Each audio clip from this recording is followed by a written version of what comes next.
Hello everyone, this is Crota giving you Game 2 between South and Touch here on Terranistan. Game 2 in this best of 3 series.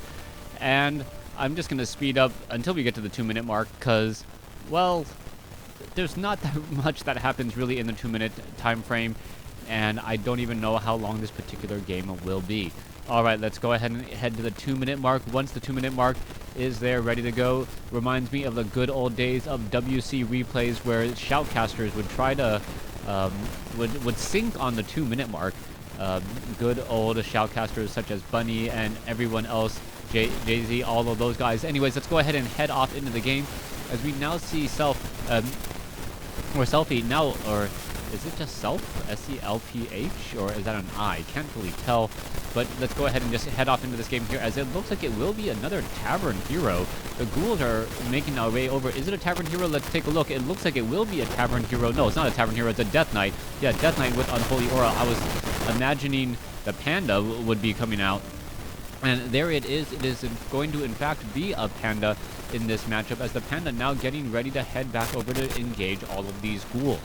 Now, the ghouls don't look like they really want to fight here, and the Death Knight deciding to actually run all the way back with his army. Not exactly sure why either, but he is gonna just wander around here for just a little bit, and you can see that there is a wisp right there.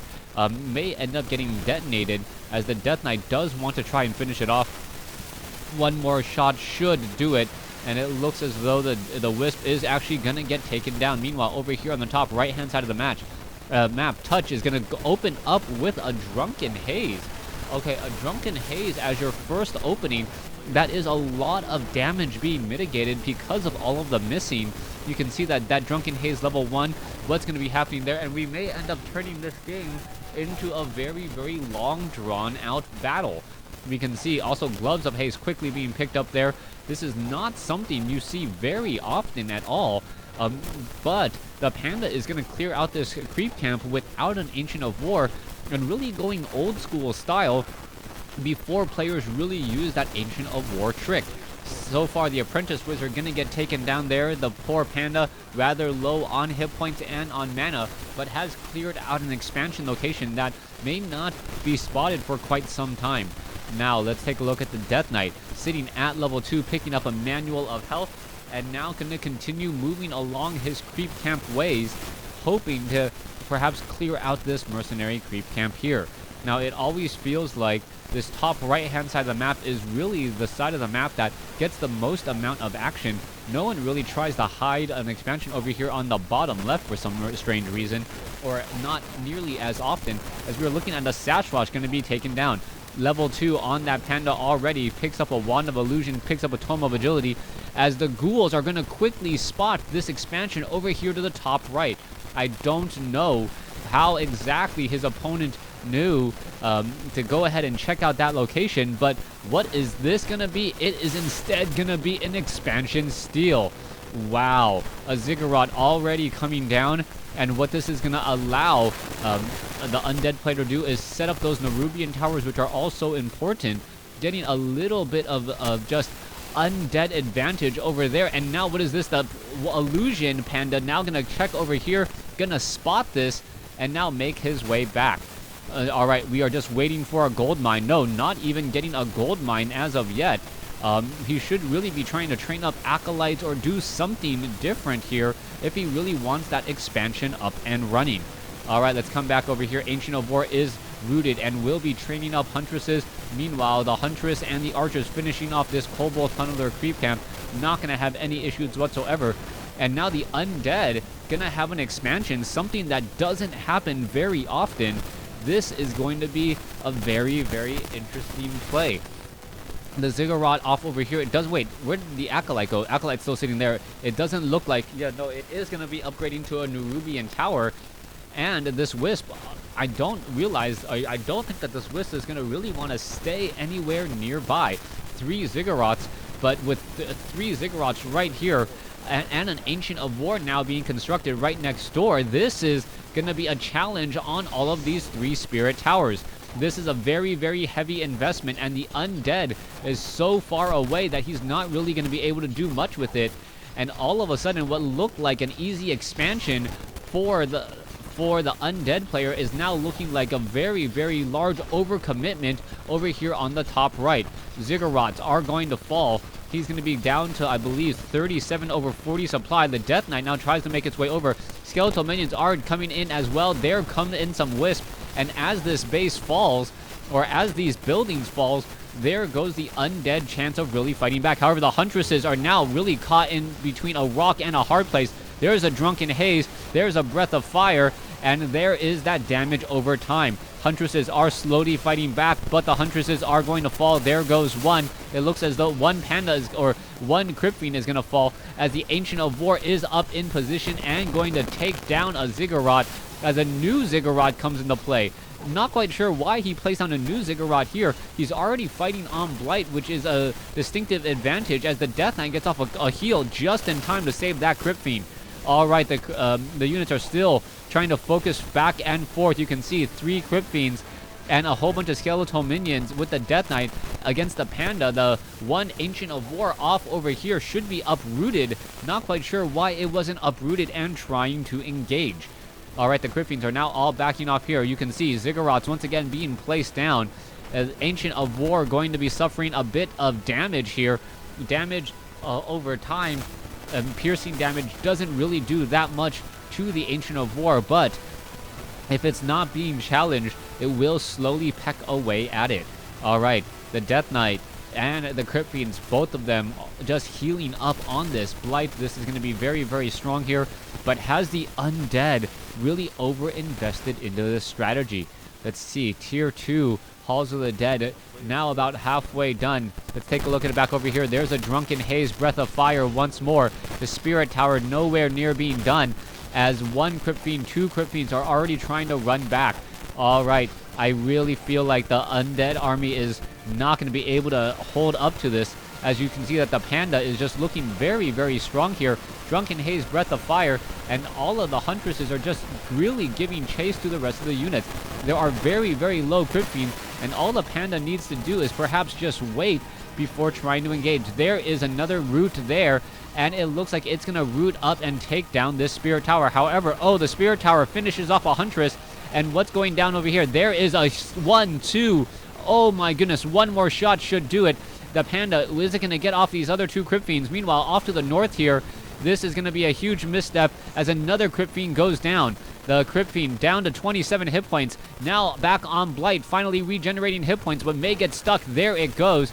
And another Crypt Fiend bites the dust. 4 Crypt Fiends fall, as we can see that this Ancient of War gonna get ahead and take down the Spirit Tower. Alright, Spirit Tower now attacking the other Archer, making sure that the Spirit Tower doesn't get the final kill. Death Knight sitting at level 3. Where is that Panda? The Panda nowhere to be spotted, as a lot of action on the top right. This was not your typical game whatsoever. Alright, Spirit Tower about to be taken down. Meanwhile, over here on the top left-hand side of the map, Panda, Clarity Potion, ready to go. Perhaps waiting to go ahead and clear out this Renegade Wizard creep camp. There are some Huntresses as well, and that is going to be the engagement. Alright, there's a quick purge onto the Panda. The Panda still using that Clarity Potion. Nope, finally it does dissipate. Ring of Protection +2. Not that useful of an item, but it will stay on him just because it is good enough for now. Death Knight sitting at 700 hit points, now wandering around. Meanwhile, the Panda sitting at 875 and almost level 5. That's going to be a very strong, strong hero if it does get to level 3 Breath of Fire. Level 3 Breath of Fire, very, very strong AoE damage, coupled with that damage over time factor with the Drunken Haze, and all of a sudden that Panda becomes a one-man wrecking crew. And Frost Nova now from the Lich. The Lich now just pretty much being ignored as the Panda wants to go straight inside the base here. Alright, here comes a couple of ghouls. The ghouls realize, wait a second, what's going on? Alright, just a Breath of Fire onto the Tomb of Relics. Not that useful at all. Are we going to perhaps see a Staff of Teleportation being used by Touch to try to get out of this rather sticky situation? We should be seeing that now as the Lich still chasing after that Panda. Alright, off over here, let's take a look. A whole bunch of Blight and nothing to show for it. Meanwhile, the Panda looking to come back in and perhaps take down the Tomb of Relics does another Breath of Fire onto the Tomb of Relics. And Tomb of Relics getting Breath of Fire. That's one of the few buildings that actually take damage, or one of the few spells that actually take damage at all. And there goes another Breath of Fire there. Still, I don't believe it hit the tomb, and I don't believe that the panda is really exchanging very well at all. I'm surprised by this, but then again, maybe Touch is just trying to tech and buy time for his bears and his dryad, and that does seem to be the case. But no, instead, the panda falls at level 4. Alright, a bit of a head-scratcher moment there. I wasn't following the action on that panda because I really didn't expect him to die like that. He really was just misplayed by Touch, and now Touch is just trying to run back here. Alright, panda was resurrected. There you have it. May get killed again as the Lich and Death Knight are nearby with an obsidian statue.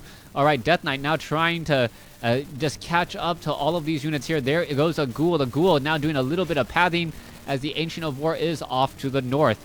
Panda, rejuvenation, clarity potion, coming back and will be able to get much, much stronger. Meanwhile, the Death Knight wandering around here. Oh, accidentally gets purged by the creeps. A little bit of a lucky break by Touch as we're looking at 35 over 50 compared to 39 over 50. Ultra Vision also getting researched. So the Night Elf army now being able to just see much more clearly here during at night. Full range of vision as the Mud Golems are going to get taken down.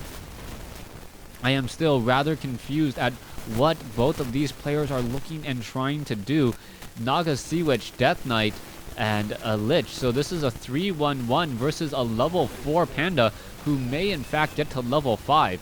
We don't see a third or second hero yet coming in from Touch, and I do wonder about that. But at this point, since you are so far down the tech tree, it might as well just start training up bears instead, since bears cost 4 supply and is really as strong as a level 1 hero without having to worry about trying to get that hero more and more experience. Alright, Potion of Invisibility, Potion of Lesser Invulnerability. Panda now going to perhaps wander into the base here. Let's take a look. The Tomb of Relics down to 210 hit points. And the panda just wandering around, no shade, nothing to really spot this panda at all. And what is going to be happening here? All right, there you have it, Acolytes. There's a drunken, no drunken haze. What was that about? Why would you not drunken haze there? And now that just makes me wonder what exactly he was thinking. No Goblin Sappers. There's another Breath of Fire. He's actually just going after the Ziggurats instead, and now being forced to pull all the way back. Perhaps a Staff of Teleportation will work.